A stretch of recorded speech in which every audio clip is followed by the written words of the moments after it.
Order! Order, I say!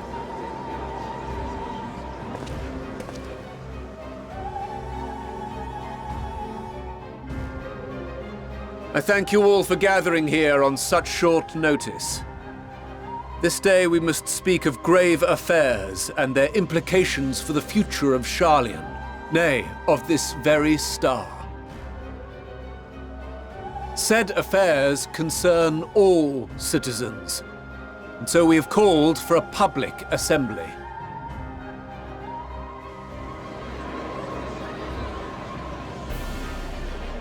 You may have heard rumors of the Telophoroi and the havoc these madmen wreak abroad. Under normal circumstances, we would pay little heed to petty disturbances outside our borders. The final days, however, are another matter altogether. For we dare not ignore these prophetic words of Eld. The End-Bearers will come, ushering chaos and calamity. The final days descend and devour the very star.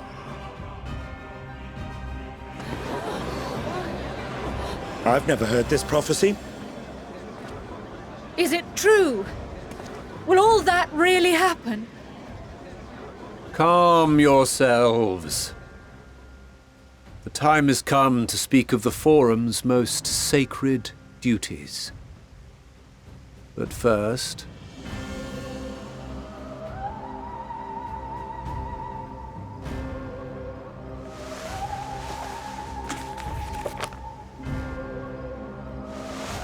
Give voice to the voiceless.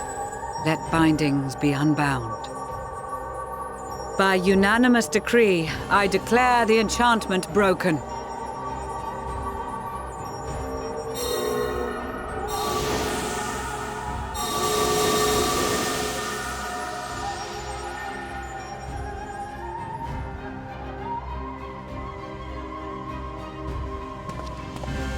Master Leveilleur, if you would. Very well.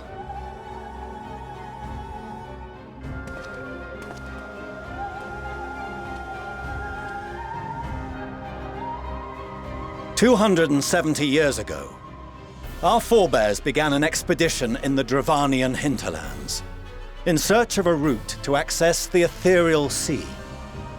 This much is public knowledge. Their findings, however, would become the Forum's most closely guarded secret. What those researchers discovered in the hinterlands was not a passage unto the ethereal sea, but the very heart of our star, and Hydaelyn herself. She spoke to them of a calamity that would extinguish all life, and of a means by which we might be spared. The moon. 'Tis in truth a gargantuan vessel built to serve as sanctuary for her children and deliver them from this doom. Much like Nunkref's hope in ages past, it will bear the people of a world in the throes of death to a new home. Needless to say, this will be no small undertaking. To facilitate the great work, the Forum has maintained close contact with the servants of Hydaelyn, who presently reside on the moon. Convinced that the foretold end was all but inevitable, we began amassing a wealth of knowledge, not merely for the betterment of our nation, but in preparation for the journey to come. You reveal this to us now? By the gods, how long do we have?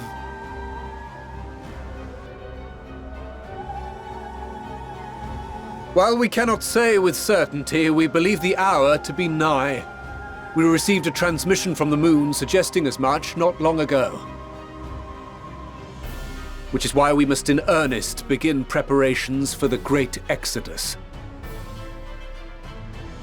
For his impressive contributions and the leadership he demonstrated during our withdrawal from Dravania, we have elected Master Leveilleur to oversee this initiative.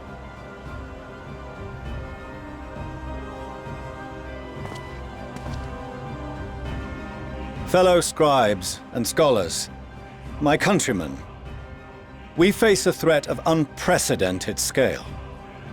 We must challenge the trials before us with composure and conviction if we are to find salvation.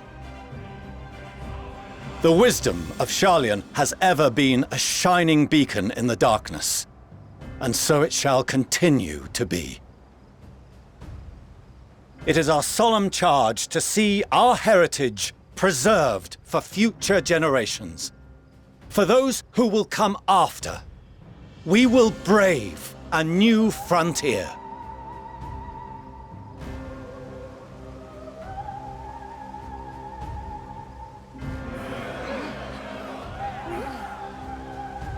Administrative edicts will be relayed to all major institutions ere long. In the meantime, carry on with your duties. With that, I hereby call this assembly to a close.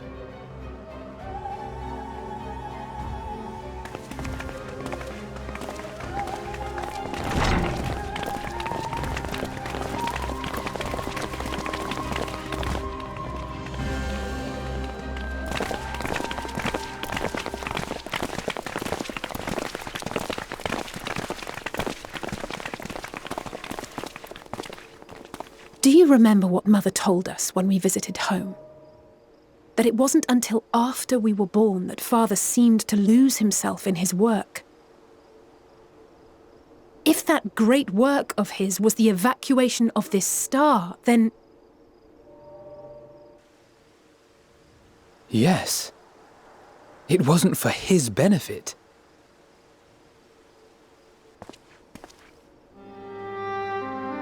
Would you mind waiting here a moment? I wish to speak with Father before we leave.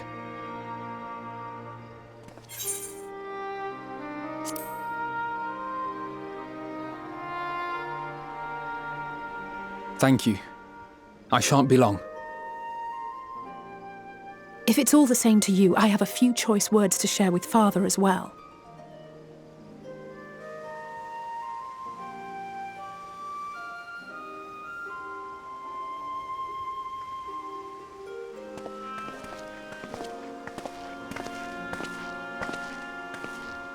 So, come to call us cowards and bid us join your fruitless battle against the inevitable. Nay, we do not object to the Forum's proposal. On the contrary, those who wish to flee have every right to do so. Urianger is cooperating with your associates on the moon to ensure that all is ready should evacuation be our only recourse. Then whatever your business, I suggest you be brief. Though we cannot boast the boundless wisdom of Charlian, we have first-hand knowledge of foreign cultures and have conversed with no small number of peoples. These experiences have taught us fundamental truths that cannot be recorded in any tome, nor charted on any map. The beating heart of this planet is its people, many of whom would give anything, even their lives, to protect the lands they love. Many may choose to join you in the end. But what of those unwilling or unable, for whom escape will never be an option? What would you have them do? To ignore the plight of those one might conceivably save is not wisdom, Father. It is indolence. This is why we choose to fight. We'll not ask for your understanding, Father. Only that you don't turn a blind eye to the good we have done, that we can still do. We're not children in need of protection. Hold fast to your principles and let the world burn if it please. But we believe there is still another way. And if there is, we will find it. You see if we don't.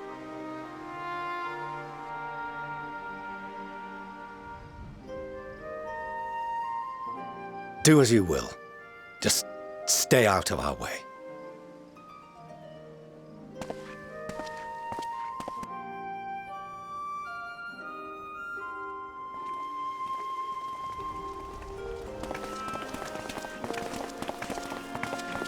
Were he not so consumed with self-righteousness, he might tell you how proud he is of you both. Bold words call for bold action, and there'll be no turning to your father should plans go awry. As if I ever would. So long as there are those who wish to stay and fight for this star, we have to do what we can to help them.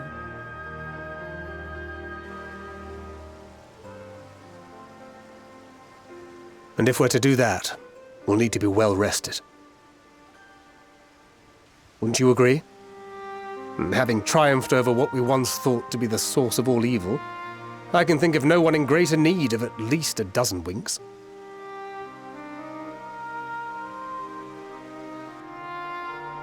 Shall we then? To the Annex, to prepare for tomorrow.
Craving a midnight snack, were you? I did consider bringing a few sweets, but decided this wasn't an appropriate occasion.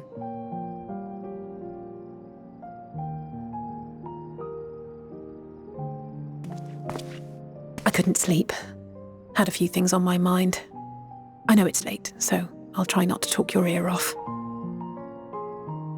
It's Xenos. I keep thinking back to Garlemald when he'd taken control of your body. An altogether terrifying experience, to say the least, and one that served as a harsh reminder. No one, no matter how strong or quick or clever, is invincible. Not even you. And as much as it might seem at times that you are, one misstep, one mistake, and that's that. Which is why, even though I know you've heard it 1,000 times before, I'm going to tell you to take better care of yourself. Because you really, really should. It goes without saying that we're all committed to this fight. But that doesn't mean that we need to throw our lives away. You know how I feel about noble sacrifices.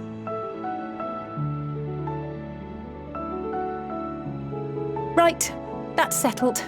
We'll be keeping the acts of gratuitous bravado to a minimum. When I looked father in the eye and swore we'd find a way to avert this tragedy, it wasn't a promise just for him. It was a promise for you, too.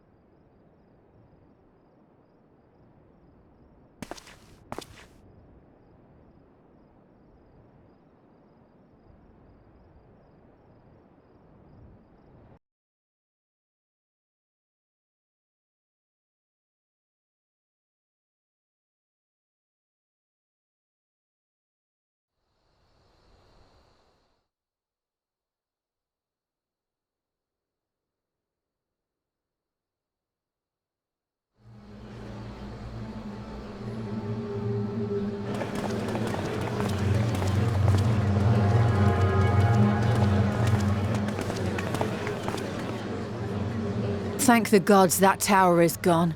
The sight of it was enough to make me sick. Thank the Ilsebar contingent, more like. Word is, they fought their way into Garlemald and toppled the bloody thing themselves. Not just the one, neither. All the towers have up and vanished. Aye, I heard the same. Commander Aldin and his troops helped keep casualties to a minimum too.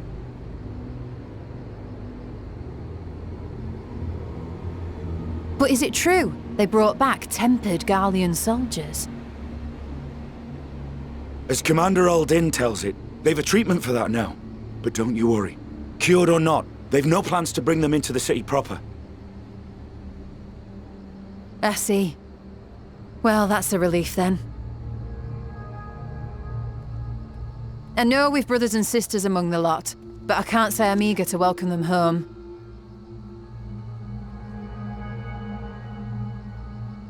Wanted to think about it for a while yet. They're to be looked after in Alagana for the time being.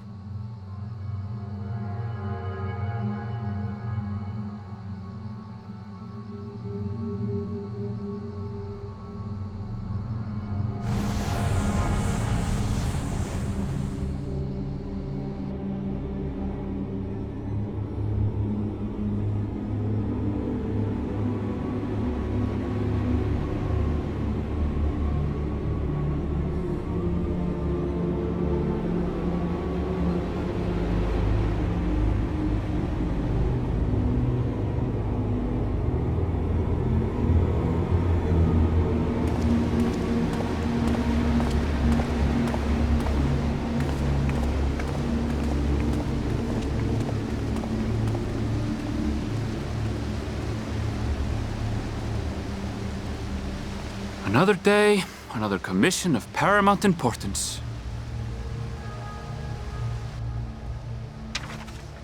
Well, what have we here?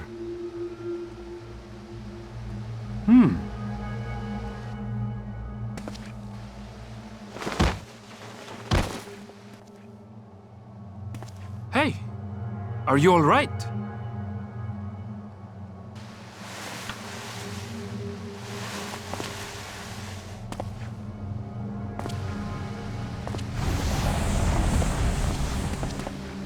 Was that? No. The shadows play tricks, nothing more.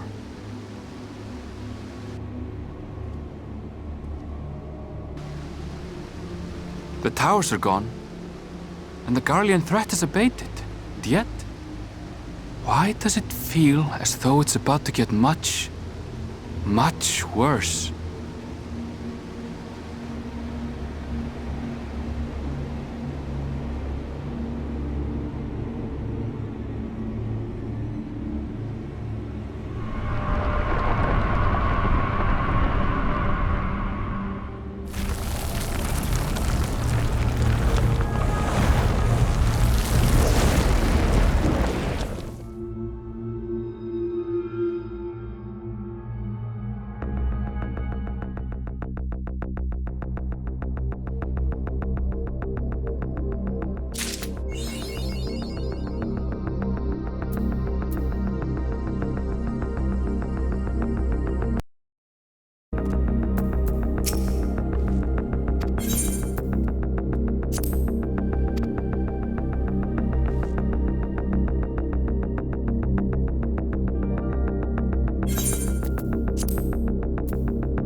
You're still awake. Good.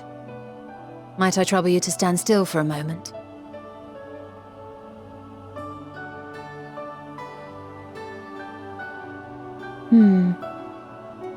Nothing appears out of the ordinary.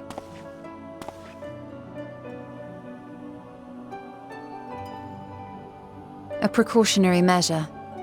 You will recall that serving as a vessel for abundant light in the First very nearly ended poorly. In your recent battle on the moon, you were almost certainly exposed to similar, if not greater, forces. Fortunately, from what I can see, you and your ether are none the worse for wear. Would that Reen were here to confirm my assessment. To think you actually found yourself in a direct confrontation with Zodiark. As if Xenos gallivanting about in your body was not misfortune enough.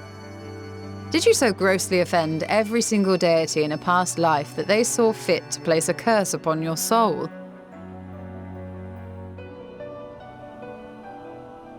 Forgive me. That was in poor taste. I recall vividly how battered and broken it was in the depths of Amarot. Would that you could have seen it with your own eyes. Mayhap then you would understand why the greater part of me is glad you did not. It was a horror beyond description. Promise me you will be careful, that you will seek my counsel if you feel unwell. That puts my heart at ease, if only a touch. I suspect it will grow colder as the night wears on, so do be sure to stay warm. Sleep well. May the shadows keep you.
I hope I didn't wake you. I pray you will forgive the unannounced visit, but I wish to speak with you before retiring for the night.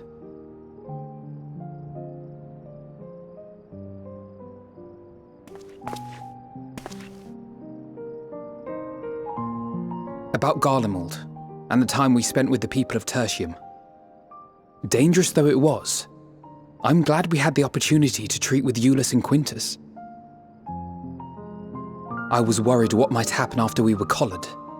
If they attempted to restrain you too. If they succeeded.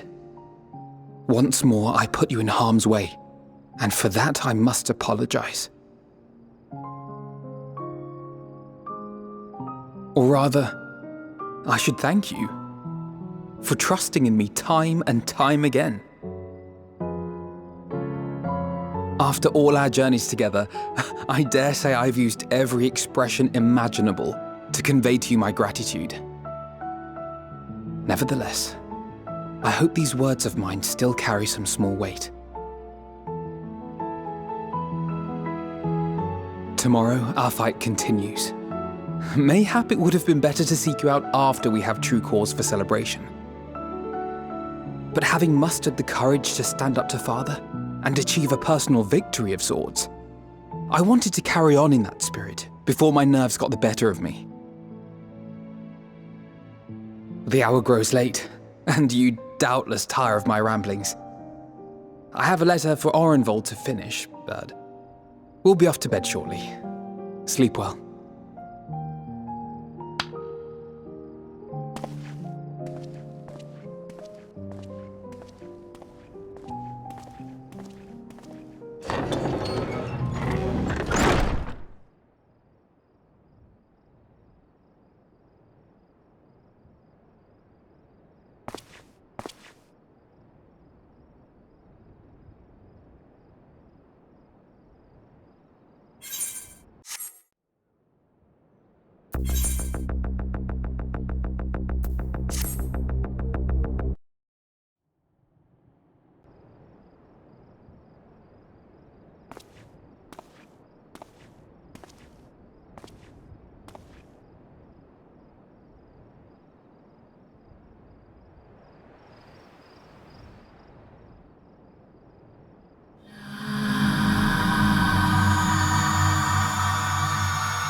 Evening. I hoped you hadn't crawled beneath the covers just yet. If you'll indulge me for a moment, I have a favor to ask.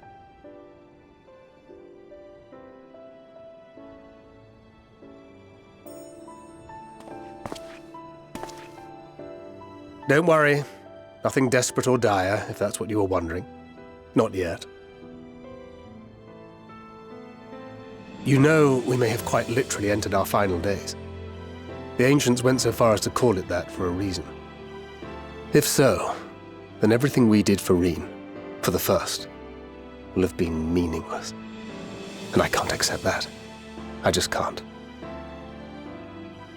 My mind won't allow for the possibility. And that could be a problem.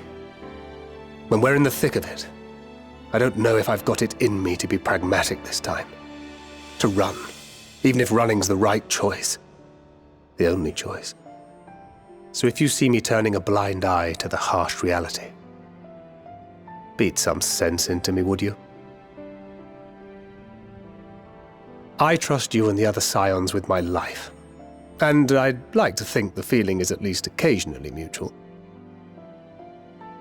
And I never forgive myself if my stubbornness put them in danger. Gods, listen to me. Beginning to sound like the father I never had.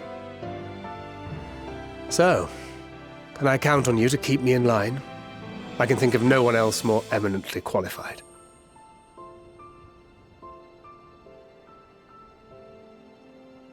Excellent. Now I can breathe a bit easier. Which isn't to say that I will, given what we're up against. Let's keep this little chat our secret. I'd rather not have anyone scolding us for burning the midnight oil.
Oh, apologies. I didn't mean to... If you could spare a moment before bed. Thank you. I fear this may be the last quiet night we have to talk for quite some time.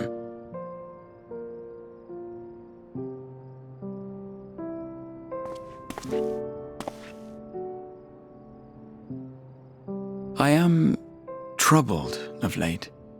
Unwarranted concerns, perhaps. I hope. Nevertheless, I feel compelled to share them with you. Though you have bested your enemies thus far, Xenos and even Zodiac, your victories have come at a considerable cost to yourself. No one is without their limits, and you are no exception. I worry the added weight of the final days will prove more than you can bear. It is surely too much for any one man. But you needn't bear it alone. Let me share your burden. My, carrying capacity pales in comparison to yours, but I could still help. Shoulder the occasional satchel from your ever-growing mountain of, baggage. You have already done so much to help relieve me of mine own encumbrances. 'Tis only fair that I repay you in kind. Of course, it needn't be only troubles we share. Moments of joy may seem few and far between now, but there will come a time when we look back fondly on this journey. The inquiry at the Forum, our march through the snows of Garlemald, our impromptu dinner in this very room. All of it. And that is to say nothing of the journeys yet to come, to the ends of the world and beyond.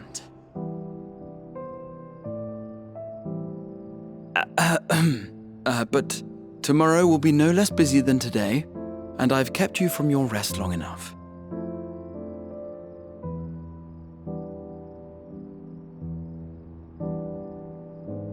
Sleep well, my friend.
You're alone.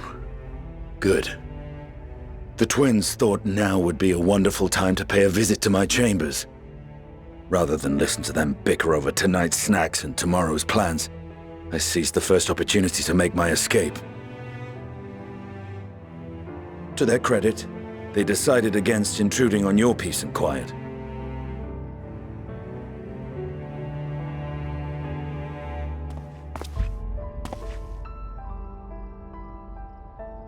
Can all be a bit exhausting at times, can't it?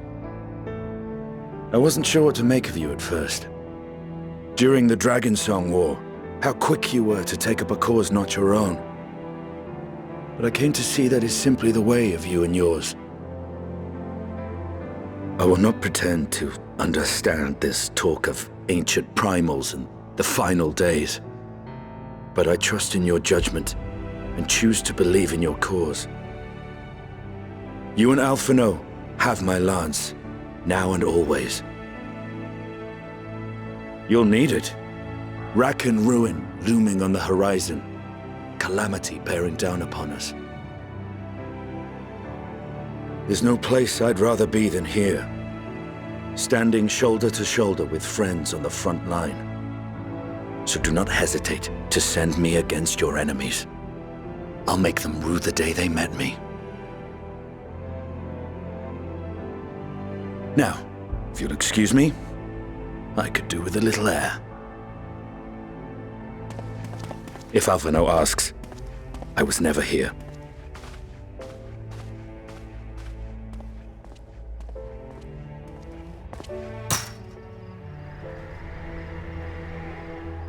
Until the morrow.